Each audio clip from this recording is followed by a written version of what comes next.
जय हिंद। मनुष्य के आहार नाली या पाचन तंत्र का आज हम लोग संक्षिप्त वर्णन सुनते हैं। मुख गुहा में जीभ तथा दांत अवस्थित होते हैं। दांत ऊपरी तथा निचली जड़ों में अवस्थित होता है। दांत जो भोजन को टुकड़े में करने में विभक्त करता है। दांत 4 प्रकार के होते हैं: कृंतक, रत्नक, चवर्णक और अर्धचवर्णक। मुख गुहा में जीभ भी अवस्थित होता है। जीभ मुख गुहा के फर्श पर स्थित एक मांसल रचना है, जिसका अगला सिरा स्वतंत्र तथा पिछला सिरा फर्श से जुड़ा हुआ होता है। जीभ के ऊपरी सतह पर कई छोटी छोटी कलियां होती हैं। निस्वाद कलियां की वजह से मनुष्य को भोजन के खड़ा, खट्टा, कड़वा आदि का ज्ञान हो पाता है। जीभ अपनी गति की मदद से भोजन को निगलने एवं उलट पलट करने में मदद करता है। ग्रास नली मुख गुहा का पिछला भाग है।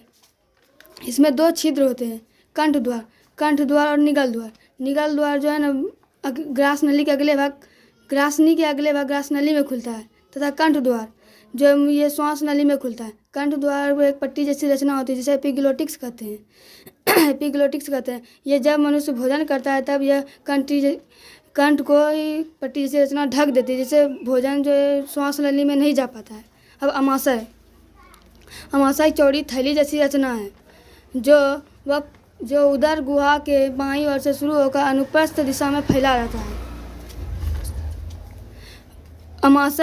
अमाशय का अग्रभाग कार्डियक तथा पिछला भाग पाइलोरिक भाग कहलाता है। इन दोनों के बीच के भाग को फुंडी भाग कहलाता है। आहार नाल के अन्य भागों की तरह अमाशय का भीतरी दीवार पर एक स्तंभकार एपिथेलियम कोशिकाओं का स्तर होता है। कोशिकाओं का यह स्तर जगह जगह अंदर की ओर धंसा हुआ होता है। इन धंसे हुए भाग की कोशिकाएं अमाशय या जठर ग्रंथि का निर्माण करती है। जठर ग्रंथियों की कोशिका 3 प्रकार की होती है।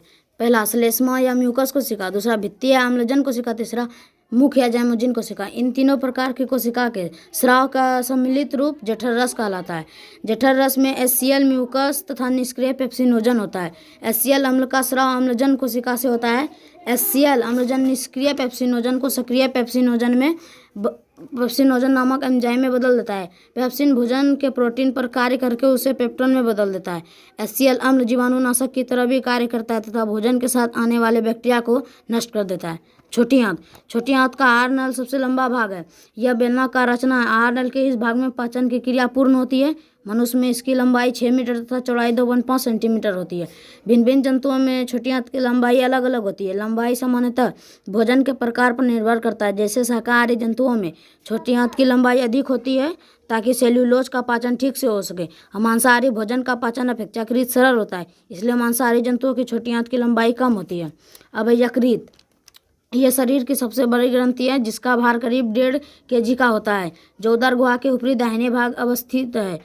यकृत की कोशिकाओं से पित्त का स्राव होता है। स्रावित पित्त का संचयन पित्ताशय नामक एक छोटी थैली जैसी रचना होती है। यकृत से कई छोटी छोटी यकृत नलिकाएं निकलती है। पित्त गाढ़े रंग का क्षारीय द्रव है। इसमें कोई एंजाइम नहीं होता है। इसका कार्य उपापचय को विसरण करना और पाचन के लिए आवश्यक जैव रासायनिक बनाना एवं प्रोटीन को संश्लेषण करना। बड़ी आंत आहार नल के अगले भाग छोटी आंत आहार नल के अगले भाग बड़ी आंत में खुलता है। बड़ी आंत 2 भागों में बटा होता है। पहला भाग कोलन तथा दूसरा भाग मलाशय कहलाता है। छोटी आंत तथा बड़ी आंत के जोड़ पर एक छोटी नली जैसी रचना होती है, जो सिकम कहलाती है। सिकम के शीर्ष पर एक उंगली जैसी रचना होती है, जिसका सिरा बंद होता है। यह रचना अपेंडिक्स कहलाती है। मनुष्य के आहार नल में अपेंडिक्स का कोई कार्य नहीं होता। यह अपसोसी अंग है। कोलन 3 भागों में विभक्त होता है। पहला ऊपरगामी कोलन, दूसरा अनुप्रस्थ कोलन, तीसरा अधोगामी कोलन। अधोगामी कोलन रेक्टम में खुलता है, जो अंत में मलद्वार के द्वारा शरीर से बाहर खुलता है।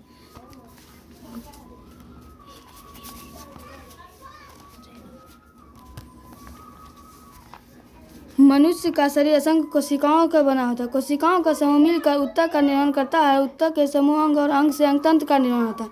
ये सभी अंग विभिन्न विभिन्न कार्यों को संपादित करते हैं। ये अंगतंत्र जैसे पाचन तंत्र, श्वसन तंत्र, उत्सर्जन तंत्र, परिवहन तंत्र आदि। इन सभी अंगों के बीच समन्वय स्थापित करने के लिए नियंत्रण की आवश्यकता होती है। बिना नियंत्रण के अंगों के बीच कार्य करने का समय एक समान नहीं होता है। अतः समन्वय और नियंत्रण कुशल कार्य के लिए अनिवार्य है। एक कोशिकीय जीव अमीबा आदि में एक ही कोशिकाओं से समन्वय एवं नियंत्रण होता है, जबकि बहुकोशिकीय जीवों में विभिन्न कार्य के लिए विभिन्न विभिन्न अंग होते हैं। स्तनधारी वर्ग में समन्वय और नियंत्रण के लिए तंत्रिका तंत्र प्रभावी होता है। निम्न कोटि के जंतुओं जैसे हाइड्रा में तंत्रिका तंत्र कम विकसित होता है, जबकि पौधे में तंत्रिका तंत्र नहीं पाया जाता। इनमें केवल रासायनिक नियंत्रण पाया जाता है। पौधे में बीज अंकुरित होता है और मिट्टी को चीरकर बाहर निकलता है। यह पादप गति कहलाता है, जो पौधे में वृद्धि को दर्शाता है। इस प्रकार एक छोटा बीज एक विशाल वृक्ष का रूप लेता है। कुछ पौधे उद्दीपन के लिए प्रति तत्काल अनुक्रिया करते हैं। मटर का पौधा जब किसी सहारे के संपर्क में आता है तो इसका वह हिस्सा जो सहारे के संपर्क में रहता है वह कम वृद्धि करता है, जबकि सहारे से दूर वाला हिस्सा अधिक तेजी से वृद्धि करता है। इस प्रकार मटर के पौधे में वृद्धि स्पर्श के लिए संवेदनशील होता है। पौधे में बाह्य उद्दीपन को ग्रहण करने की क्षमता होती है तथा उसके अनुसार इसमें गति होती है। पौधे में ऐसी गति को अनुवर्तन कहते हैं। अनुवर्तन 4 प्रकार के होते हैं। पहला प्रकाशानुवर्तन, प्रकाश की दिशा में गति करना प्रकाश अनुवर्तन कहलाता है। दूसरा गुरुत्वानुवर्तन, गुरुत्वाकर्षण की दिशा में गति करना गुरुत्वानुवर्तन कहलाता है। तीसरा रासायनिक अनुवर्तन, जलानुवर्तन, जल की ओर होने वाला गति जलानुवर्तन कहलाता है। जय हिंद। इस पर